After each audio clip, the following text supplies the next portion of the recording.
السلام علیکم۔ میں اپنے یوٹیوب چینل اردو سیکھیے نورین کے ساتھ میں آپ سب کو خوش آمدید کہتی ہوں۔ آج ہم جماعت ہشتم کے سبق حضرت عمر بن عبدالعزیز کا اگلا حصہ پڑھیں گے۔ حضور رسالت مآب صلی اللہ علیہ وسلم کے بعد حضرت ابوبکر صدیق یعنی بکر کا والد، حضرت عمر فاروق رضی اللہ، حضرت عثمان غنی رضی اللہ اور حضرت علی رضی اللہ کرم اللہ وجہہ یکے بعد دیگرے یعنی ایک کے بعد دوسرا مسلمانوں کے خلیفہ منتخب ہوئے یعنی انتخاب کیے گئے، چن لیے گئے۔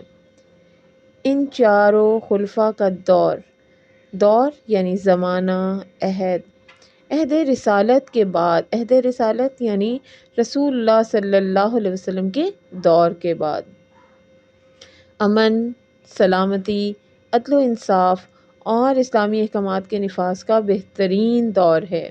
امن یعنی سکون، سلامتی امن، عدل انصاف، نفاذ یعنی نافذ کرنا۔ تاریخ اسلام میں یہ عرصہ خلافت راشدہ کا دور کہلاتا ہے۔ اس کے بعد کچھ عرصہ انتشار اور بدامنی کا زمانہ رہا۔ بدامنی یعنی افراتفری، حتیٰ کہ واقعہ کربلا کا واقعہ جیسا اندھوناک واقعہ بھی اسی زمانے میں پیش آیا۔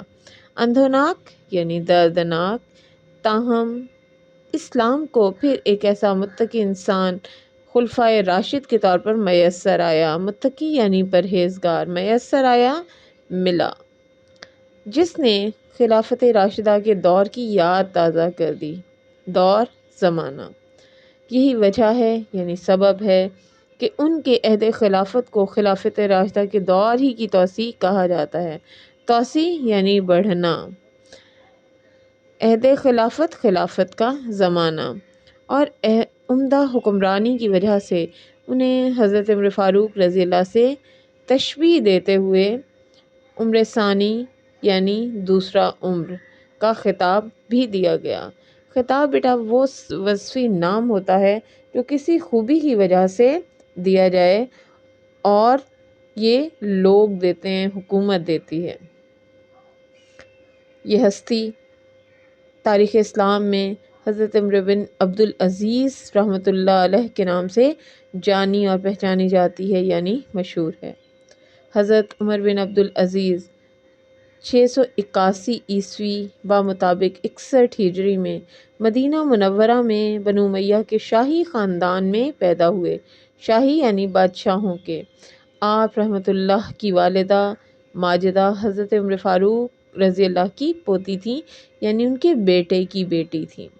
آپ رحمۃ اللہ خلیفہ عبد الملک بن مروان کے بھتیجے اور داماد تھے۔ آپ رحمۃ اللہ نے تقریباً 40 برس کی عمر میں یعنی 721 عیسوی بمطابق 101 ہجری میں وفات پائی۔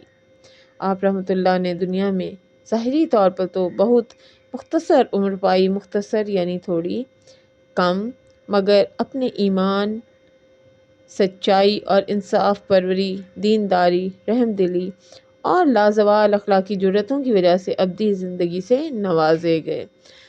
سچائی یعنی صداقت، دینداری، دین پر چلنا، جرأت، بہادری، اور جرأت کی جمع ہے۔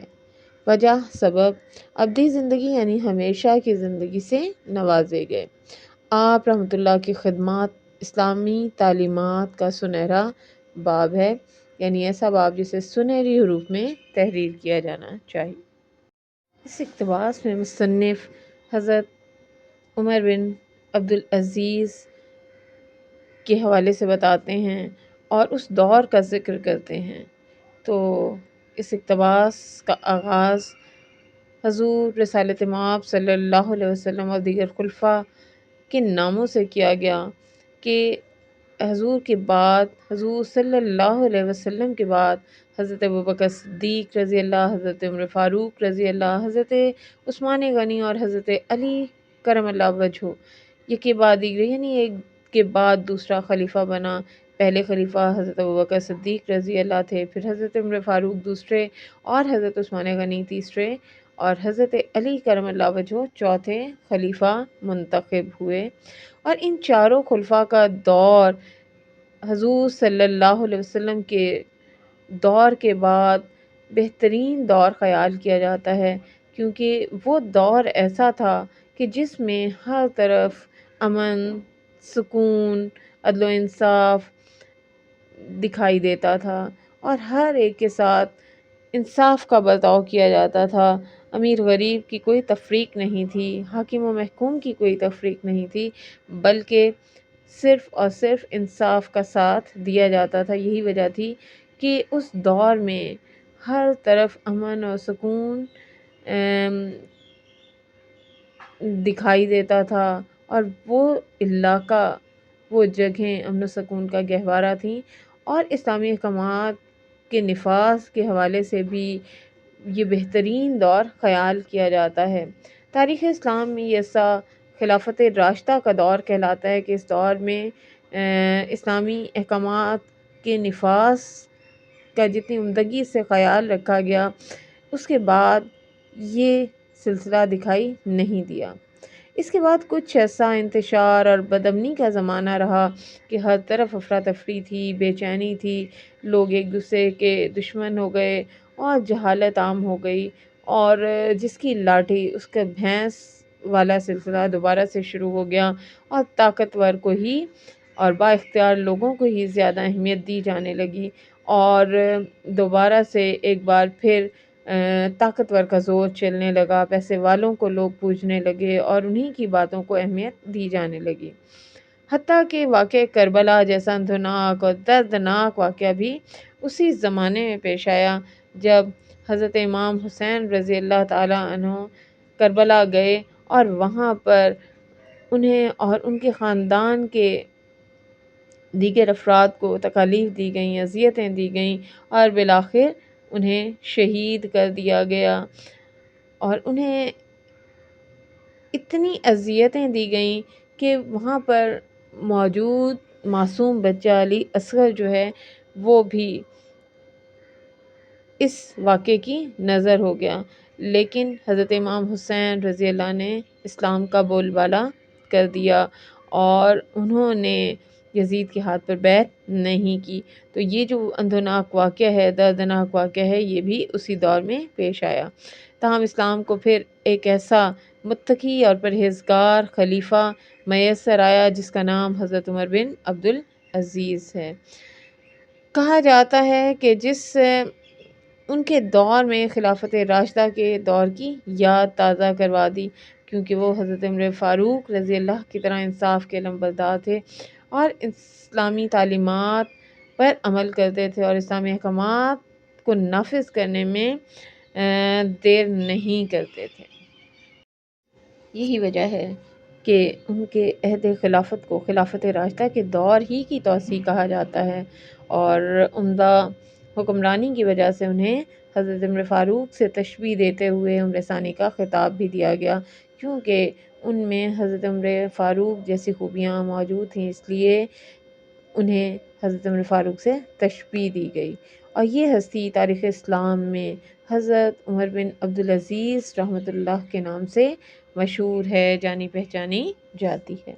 حضرت عمر بن عبدالعزیز 681 عیسوی و مطابق 661 ہجری میں مدینہ منورہ میں بنو امیہ کے شاہی خاندان میں پیدا ہوئے۔ آپ رحمۃ اللہ کی والدہ ماجدہ حضرت عمر فاروق رضی اللہ کے بیٹے کی بیٹی یعنی ان کی پوتی تھیں، اور آپ رحمۃ اللہ خلیفہ عبد الملک بن مروان کے بھتیجے اور داماد تھے۔ آپ رحمۃ اللہ نے تقریباً 40 برس کی عمر میں 721 عیسوی و مطابق 101 ہجری میں وفات پائی، اور آپ رحمۃ اللہ نے دنیا میں ظاہری طور پر تو کم عمر پائی، مگر اپنے ایمان، سچائی، انصاف پروری، دینداری، رحم دلی اور لازوال اخلاقی جرأتوں کی وجہ سے ابدی زندگی سے نوازے گئے۔ تو یہ جو زرعی اصول انہوں نے اپنائے، ایمان پر پختہ یقین رکھا، سچائی کو اپنایا، ہمیشہ انصاف سے کام لیتے رہے، اور دین کے راستے پر چلتے رہے، اس کے ساتھ ساتھ رحم دلی کی خصوصیت آپ کے اندر بدل جاتا موجود تھی، اور یہی وہ اخلاقی جرأتیں تھیں جس کی وجہ سے وہ ہمیشہ کی زندگی سے نوازے گئے، اور لوگ آج بھی انہیں اچھے لفظوں میں یاد کرتے ہیں۔ اور آپ رحمۃ اللہ کی خدمات، آپ کے کارنامے اسلامی تاریخ کا سنہری باب ہیں، اور یہ ایسا باب ہے کہ جسے پڑھ کر انسان ہمیشہ اپنی تاریخ پر فخر کرتا ہے، اور مسلمان ان جیسی ہستی پر ناز کرتے ہیں، اور ویسے ہی حکمران ملنے کی دعا کرتے ہیں۔ اللہ ہم لوگوں کو بھی حضرت عمر بن عبدالعزیز جیسے حکمرانوں سے نوازے، آمین۔ امید کرتی ہوں میری چھوٹی سی کاوش آپ سب کو پسند آئی ہوگی، اور اس طرح پڑھا کر ہم نے طلباء و طالبات کے لیے آسانیاں فراہم کر سکتے ہیں، اور بآسانی انہیں سبق کے اہم نکات یاد کروا سکتے ہیں۔ شکریہ۔ اور اگر آپ کو میری یہ کاوش پسند آئے تو ضرور اپنی رائے کا اظہار کیجیے گا۔ شکریہ۔